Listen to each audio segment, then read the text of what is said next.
Welcome back to the Rabbit Motorworks YouTube channel, guys. Today we are back on the Firebird and carburetor is fully clean, ready for some reassembly. Plus, we finally got our fuel line, the correct one for a short fuel pump. It actually said 400 on the 400 CID or a 400 engine. But as you guys know, with Pontiac's, blocks are all the same. So that's beautiful. That'll get us going on installing that. And that'll get us so we can actually tighten down the alternator, tighten down the power steering pump, and snake that thing in and get it ready for the carb. I spoke with a guy in Oregon, and he is going to have the smog pump done. And I should get that next week, so that'll be the rest of the accessories. Our carburetor extravaganza has led me to get some parts. This one specifically, a new float, which we think is a good idea because of the degradation, and this thing's seen better days. So we'll put a new one of those on. That's going to need some adjustment for height. The other thing I got was a fuel filter with a nice new rubbery end to it, and so that'll replace this. You can see it does definitely look like it needed to be replaced based on the color. And I also went further and got a new choke pull off, and the reason why is when I went to go test this, which you basically push it down and hold it, you can see it doesn't hold any vacuum. This one, of course, being brand new, if you put this in, and here, let me get my hand associated with it, but I'm trying to do this one-handed, which is a little bit more difficult because of the offset. Fumbly bits. There we go. And I think you guys can see that. There we go. So that's what you want. You want a choke pull off that actually works and holds vacuum, so this thing's shot. I did test this as well with a vacuum pump, and you have to hold this down with your thumb because there's an actual piece in here, and then you give it some vacuum, and it interestingly pulls down in a really slower way. And this is, I think, for emissions related, but that's tested good as well. So we'll get this reassembled and get it ready to put back on the car. The one thing that I'm a little concerned about with the base plate is our secondary, when I open it, it doesn't actually go 90. And so to me, this should be like full wide open, like 90. So I might need to see if I can figure a way to adjust this. And it doesn't look like it's got it anywhere, but I'm gonna try to research it a little bit because, yeah, when we throw this thing, you know, down, we want it to be wide open throttle, and I think that's probably just a little bit more. So I don't know if there's linkage or this piece is worn out or it just needs a tweak or whatever, but I need to do some more research to get that situated before I can start throwing all this back together. So I think what we'll do as the focus start of the video is to really focus this video on getting these floor pans put together. And let me show you guys is what I've done. They're all screwed in right now with self-tapping screws to basically get them into where they need to be and put them into place. I went over to Harbor Freight, got a new flap disc after destroying the other one, and I got us a grinding wheel. So I'm going to put this thing on to take off some of the rough edges around the pan, some of the rough cuts in the body, and get that set so that we can do some welding. And what I'm going to end up doing is putting some plug welds across all these to basically tie them in. And then I may do some actual, you know, butt welding on this joint. I think I'm going to have to put a small patch in right here, because there is some damage here and this pan didn't cover up to that point, but I've got some extra material. Back, same thing as well, pretty straightforward. And then of course, with everything all cleaned up and related, we'll seam seal everything top and bottom and do it right. So that's good. And I think I still have some more primer left over from, yeah, I do, from the Cutlass that we did work on. So I've got some gray weld through primer that we'll end up using. And that's more than a half a can, so that's perfect. All right, so we'll start grinding those pans away and get things set up so that we're ready to do some welding and make sure everything's all clean, and probably make another patch right there as well. So let's get at it. Okay guys, progress update. I've hit everything with a flap disc and the grinder to take the rough edges off all this stuff. And then I've also gone through and drilled on my plug weld holes that I'm going to do. And that's looking like a pretty cool plug weld attack wherever I want to hit things. Same thing on these. I'm going to do these next. And then I did run the flap disc across everything else, and I will spray that galvanic rust through primer and everything and give things a dusting from there. And then here's our flap disc. It's took a little bit of damage, as you know, these are rough rigid edges, so that's kind of the thing. Things are coming along though, and I think we'll get some pretty good progress. I also was kind of looking at this shifter, and it's looking a little rough too, along with these rocker covers that cover some wiring.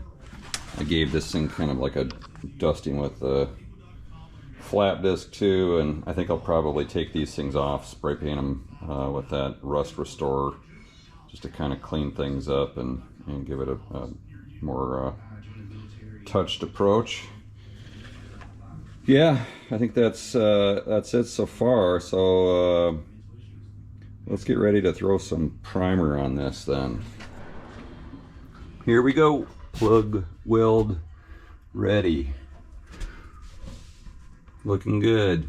And I think this is going to do nice, as it will suck everything down cleanly. All these edges are nice and tidy now. The only real concern I'm going to have is when I'm plug welding these things with the undercoat underneath, is I got to be kind of cautious to make sure that there's not any fires are bursting out. So I think what I might do, I know it's going to be a dirty job, but just kind of go around the skirts of these and tidy up if there's any real big chunks of undercoating. For the most part, I don't feel like there is, so I think we may be fine. And I've already looked at this underneath, and after I had these things buttoned down, and there's a tight seam for these lap welds that we're going to do. And with those lap welds, things are going to do some justice there as far as getting the seam sealer in through that and related. So yeah, so let's do that, and then I'll have to bend up something over here, and there's a kind of a little nudge right in here, but I think as long as that's gobbed in with seam sealer, it should be okay for the most part. So yeah, I think now we're ready for primer.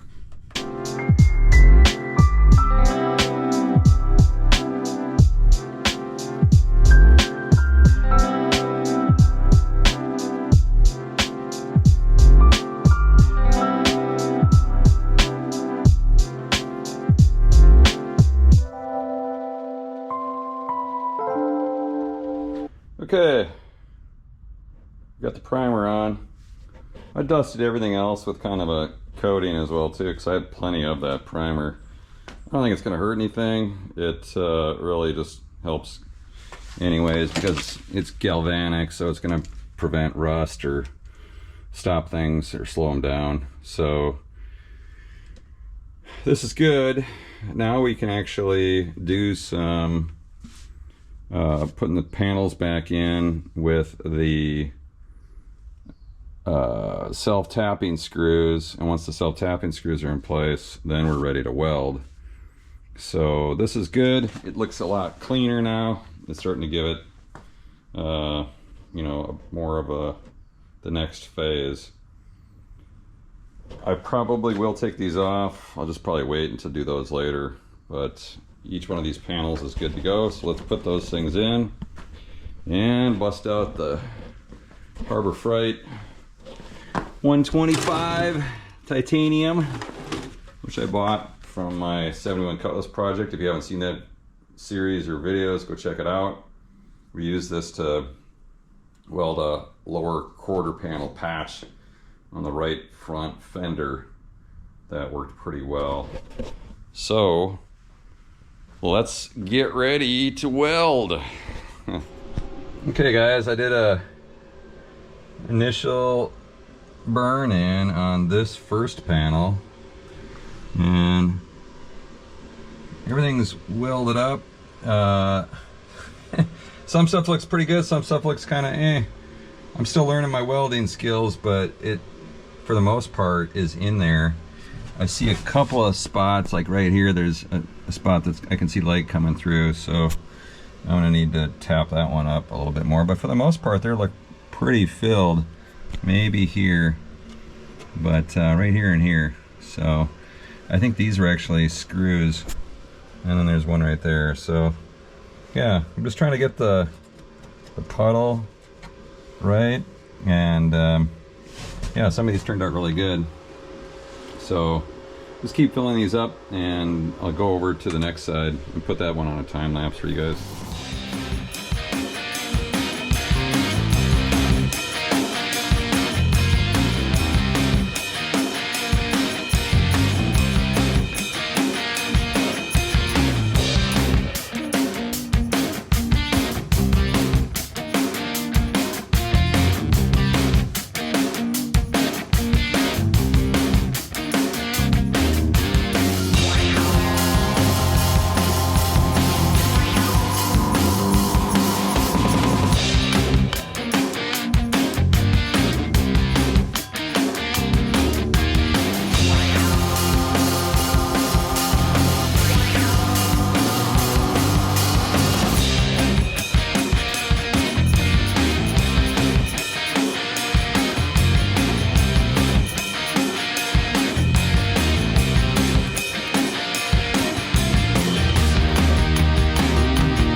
Okay guys, plug welds are done.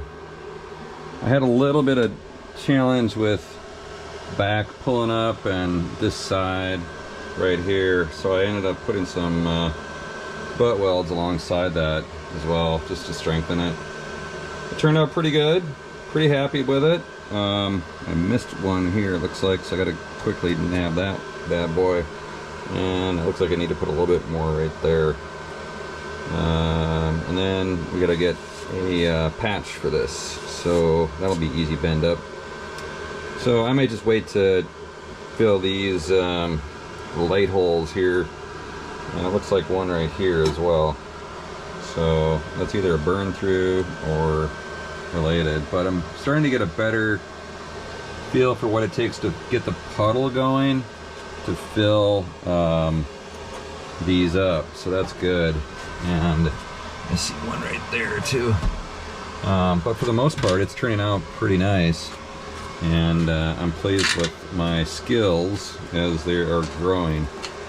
So we'll get this other piece ready, and then do some more tidy up, as the Brits like to say, and then we should be to the races. And I'll probably buzz that with maybe a wire wheel on the drill, and throw something over those welds to protect them, maybe some paint or something.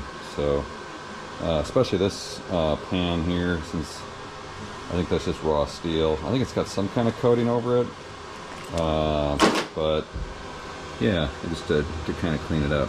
So, but here we go. Okay guys, there she is, a little extra patch.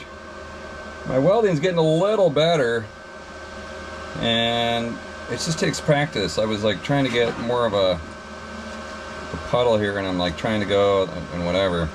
It's kind of hard with the flux core, but I'm doing my best.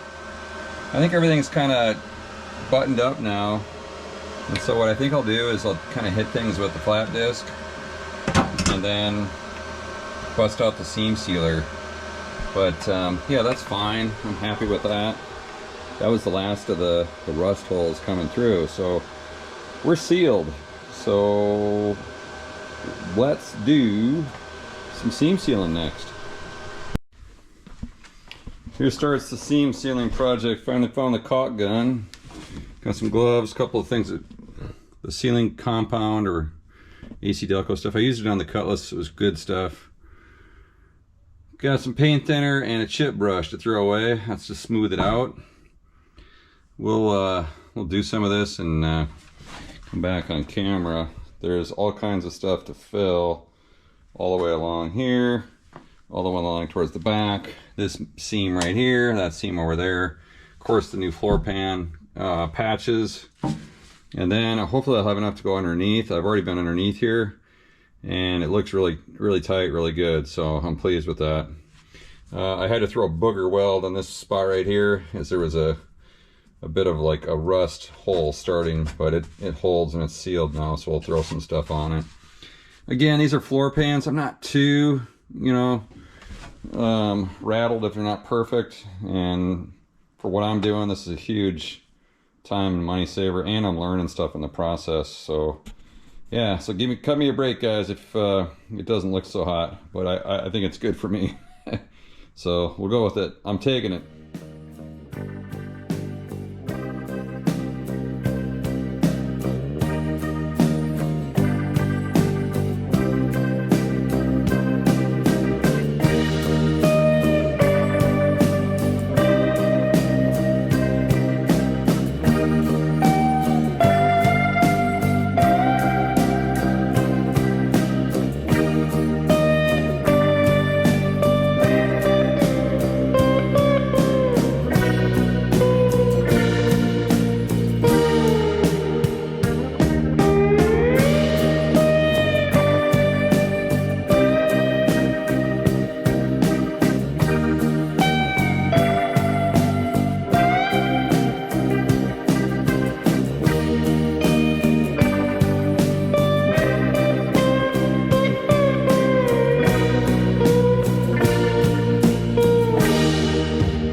Here's the finished product, all seam sealed up.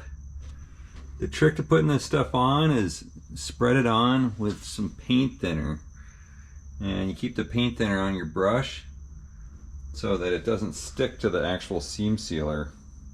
So that looks awesome. It looks somewhat factory original, if you want to count patches as original.